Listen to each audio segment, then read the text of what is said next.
श्री परमात्मने नमः। गीता का सार अध्याय 10 श्लोक 35 बृहत्साम आदि विभूतियों का कथन। क्या आपने कभी महसूस किया है कि कविता, संगीत और वसंत का रिश्ता ईश्वर से जुड़ा है? क्या हमारे जीवन में मधुरता और सुंदरता लाना आध्यात्मिकता का एक भाग हो सकता है? आइए आज के श्लोक से समझते हैं श्री कृष्ण की सौंदर्य भरी दृष्टि को। जय श्री कृष्ण। स्वागत है आपका गीता का सार जगत का सार में। भारतीय जीवन दर्शन की दृष्टि से किसी भी ग्रंथ की वास्तविक उपयोगिता इस बात पर निर्भर करती है कि वह मानव को उसके परम लक्ष्य तक पहुंचाने में कितनी सहायक सिद्ध होती है। इस कसौटी पर अगर कोई ग्रंथ सर्वाधिक खरा उतरता है तो वह है श्रीमद्भगवद गीता। यह न केवल हमें जीवन जीने की कला सिखाती है बल्कि आत्मा की मुक्ति का मार्ग भी प्रशस्त करती है। अब रुकिए, एक सवाल है आपसे। क्या आप सच में इस दिव्य ज्ञान को अधूरा छोड़ना चाहेंगे? थोड़ा सोचिए। जब किसी को स्वयं प्रभु की वाणी सुनने का अवसर मिलता है तो क्या वह अवसर यूं ही जाने देना चाहिए? अगर आप अब तक हमें सुन रहे हैं तो समझ लीजिए, यह कोई संयोग नहीं बल्कि प्रभु की विशेष कृपा है। आपके कानों तक जो शब्द पहुंच रहे हैं वो सिर्फ आवाज नहीं, वो उस परम चेतना का संदेश है जो आपको जगाने आई है। हम तो बस माध्यम हैं, असली संदेशवाहक तो स्वयं भगवान श्री कृष्ण हैं। तो बोलिए, क्या आप इस अमूल्य अवसर को अधूरा छोड़ देंगे या हमारे साथ अंत तक इस यात्रा में जुड़ेंगे? वीडियो को अंत तक देखें क्योंकि आखिर में मिलेगा एक सवाल और सही उत्तर पर रिवॉर्ड। लाइक करें, शेयर करें और सब्सक्राइब जरूर करें। हम सब मिलकर प्रभु के संदेश को जनवरी से जनवरी तक पहुंचाएं। कल के श्लोक में भगवान ने कहा था, मृत्युः सर्वहर्षचाहम्। हमने सीखा कि मृत्यु और स्त्रियों के महान गुण जैसे कीर्ति, स्मृति, बुद्धि, धृति और क्षमा सब ईश्वर की शक्तियां हैं। बृहत्साम तथा सामना गायत्री छंदसामहम्। मासाना मार्गशीर्षोहम ऋतूना कुसुमाकरा। भावार्थ, सामवेद में मैं बृहत्साम हूँ जो सबसे मधुर है। छंदों में मैं गायत्री हूँ। मासों में मार्गशीर्ष, मार्गशीर्ष मास। ऋतुओं में वसंत ऋतु, कुसुमाकरा। यह श्लोक श्री कृष्ण की सौंदर्य, ज्ञान और रचनात्मकता की दिव्यता को दर्शाता है। श्री हरि बोलो। ग्रंथराज श्रीमद्भगवद गीता जी की जय। गीता सुगीता कर्तव्या किमन्यः शास्त्र विस्तरया या स्वयं पद्मनाभस्य मुख पद्माद्विनीयः सृता। अथ ध्यानम्। शांताकारं भुजग शयनं पद्मनाभं सुरेशं विश्व आधारं गगन सदृशं मेघवर्णं शुभांगम। लक्ष्मीकांत कमल नयन योगिभिः ध्यान गम्यं वंदे विष्णु भव भयहरं सर्व लोकैकनाथम्।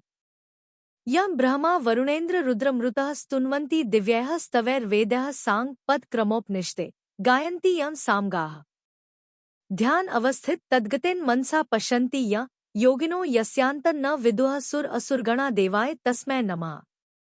वसुदेव सुतं देव कंस चाणूर मर्दनम।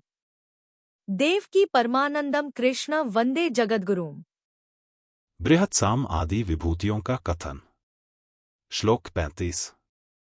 बृहत्साम तथा सामना गायत्री छंदसामहम्। मासाना मार्गशीर्षोहम ऋतूना कुसुमाकरः।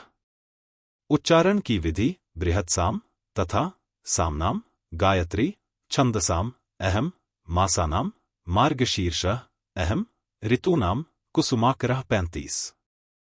शब्दार्थ तथा अर्थात तथा सामनाम अर्थात गायन करने योग्य श्रुतियों में अहम अर्थात मैं, बृहत्साम अर्थात बृहत्साम और छंदसाम अर्थात छंदों में गायत्री अर्थात गायत्री छंद हूँ तथा मासानाम अर्थात महीनों में मार्गशीर्षः अर्थात मार्गशीर्ष और ऋतूनाम अर्थात ऋतुओं में कुसुमाकरः अर्थात वसंत, अहम अर्थात मैं, अस्मि अर्थात हूँ। अर्थ तथा गायन करने योग्य श्रुतियों में मैं बृहत्साम और छंदों में गायत्री छंद हूँ तथा महीनों में मार्गशीर्ष और ऋतुओं में वसंत मैं हूँ। 35। व्याख्या बृहत्साम तथा सामनाम। सामवेद में बृहत्साम नामक एक गीति है। इसके द्वारा इंद्ररूप परमेश्वर की स्तुति की गई है। अतिरात्र याग में यह एक पृष्ठ स्तोत्र है। सामवेद में सबसे श्रेष्ठ होने से इस बृहत्साम को भगवान ने अपनी विभूति बताया है। इस 10वें अध्याय के 22वें श्लोक में भगवान ने वेदों में सामवेद को अपनी विभूति बताया है और यहाँ 35वें श्लोक में भगवान ने सामवेद में भी बृहत्साम को अपनी विभूति बताया है।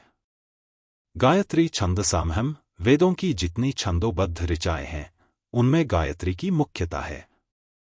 गायत्री को वेद जननी कहते हैं क्योंकि इसी से वेद प्रकट हुए हैं। स्मृतियों और शास्त्रों में गायत्री की बड़ी भारी महिमा गाई गई है। गायत्री में स्वरूप, प्रार्थना और ध्यान तीनों परमात्मा के ही होने से इससे परमात्म तत्व की प्राप्ति होती है। इसलिए भगवान ने गायत्री को अपनी विभूति बताया है। मासाना मार्गशीर्षोहम। जिस अन्न से संपूर्ण प्रजा जीवित रहती है उस वर्षा से होने वाले अन्न की उत्पत्ति मार्गशीर्ष महीने में होती है। इस महीने में नए अन्न से यज्ञ भी किया जाता है। महाभारत काल में नया वर्ष मार्गशीर्ष से ही आरंभ होता था। इन विशेषताओं के कारण भगवान ने मार्गशीर्ष को अपनी विभूति बताया है। ऋतुना कुसुमाकर। वसंत ऋतु में बिना वर्षा के ही वृक्ष, लता आदि पत्र पुष्पों से युक्त हो जाते हैं। इस ऋतु में न अधिक गर्मी रहती है और न अधिक सर्दी। इसलिए भगवान ने वसंत ऋतु को अपनी विभूति कहा है। इन सब विभूतियों में जो महत्ता, विशेषता दिखती है वह केवल भगवान की ही है। अतः चिंतन केवल भगवान का ही होना चाहिए। आज की जीवन समस्या और समाधान। समस्याएं, प्रॉब्लम्स। जीवन में सौंदर्य की कमी, कला और संगीत को अनदेखा करना, कठोरता और तनाव से भरा जीवन, प्रकृति से जुड़ाव की कमी। समाधान, सॉल्यूशंस। सामवेद और गायत्री छंद संगीत, ध्यान और चेतना के लिए अपनाएं। मार्गशीर्ष मास आध्यात्मिक साधना के लिए श्रेष्ठ समय। वसंत ऋतु नवजीवन और सकारात्मक ऊर्जा का प्रतीक। जीवन में मधुरता, प्रकृति और लय का संतुलन बनाना। कविता, संगीत, प्राकृतिक सौंदर्य ये भी ईश्वर की उपासना है। आज के शॉर्ट्स में पूछे गए सवाल था, श्री कृष्ण ने छंदों में किसे अपनी विभूति बताया है? अ त्रिष्टुप, बी गायत्री, सी अनुष्टुप, डी जगती।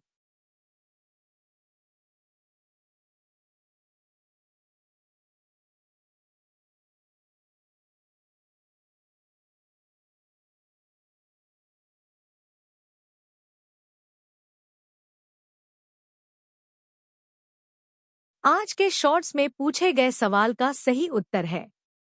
सही उत्तर है बी गायत्री। क्यों? इस श्लोक में स्पष्ट रूप से भगवान कहते हैं, गायत्री छंदसामहम। छंदों में मैं गायत्री छंद हूँ।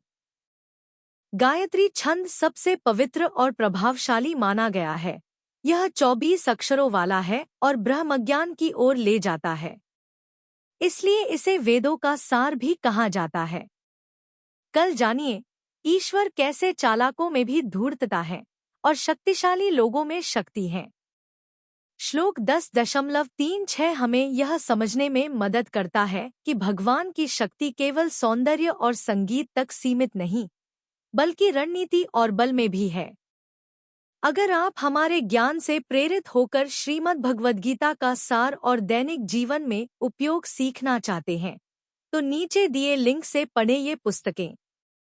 Wooden holy book stand box, Shrimad Bhagavad Gita Hindi टीका के साथ, मोटे अक्षर, speaking Bhagavad Gita in 16 languages, Shrimad Bhagavad Gita Tattvavivechani Hindi टीका पैडछेड़ अन्वाया सहित। हर दिन हम गीता के एक नए श्लोक की गहराई से व्याख्या करते हैं, जिससे आपको आध्यात्मिक और व्यावहारिक जीवन में मार्गदर्शन मिले। कमेंट करें और अपने अनुभव साझा करें। क्या आपने कभी गीता से किसी समस्या का समाधान पाया है? कहते हैं कि अगर आप किसी समस्या से गुजर रहे हैं तो श्रीमद् भगवद गीता का चमत्कारिक प्रभाव यही है कि प्रभु जी का नाम लेकर कोई भी पृष्ठ खोले और उसके दाहिने पृष्ठ पर जो पहली पंक्ति होगी वही आपकी समस्या का समाधान होगी। क्या आपने कभी इसे आजमाया है? अगर हाँ, तो हमें बताएं कि आज आपने कौन सा श्लोक पढ़ा और उससे क्या सीखा। कमेंट करें और अपने अनुभव हमारे साथ साझा करें। हो सकता है कि आपका अनुभव किसी और के लिए मार्गदर्शन बन जाए। चैनल को सब्सक्राइब करें और बेल आइकन दबाएं। यदि आप इस दिव्य यात्रा का हिस्सा बनना चाहते हैं तो तुरंत चैनल को सब्सक्राइब करें और नोटिफिकेशन ऑन करें। आपका समर्थन हमें प्रेरित करता है कि हम गीता के इस अद्भुत ज्ञान को हर घर तक पहुंचा सकें। अगर आज का श्लोक आपके मन को छू गया हो तो वीडियो लाइक करें, 2 लोगों को शेयर करें और कमेंट में अपना उत्तर जरूर लिखें। हर दिन सीखते रहिए। गीता कहती है, जो अपने मन को जीतता है वह स्वयं भगवान से जुड़ जाता है। जय श्री कृष्ण। मिलते हैं अगले वीडियो में। तब तक के लिए श्री कृष्ण के आशीर्वाद से जीवन में सकारात्मक बदलाव लाएं और गीता ज्ञान को अपनाएं। जय श्री कृष्ण। हर हर गीता। हर घर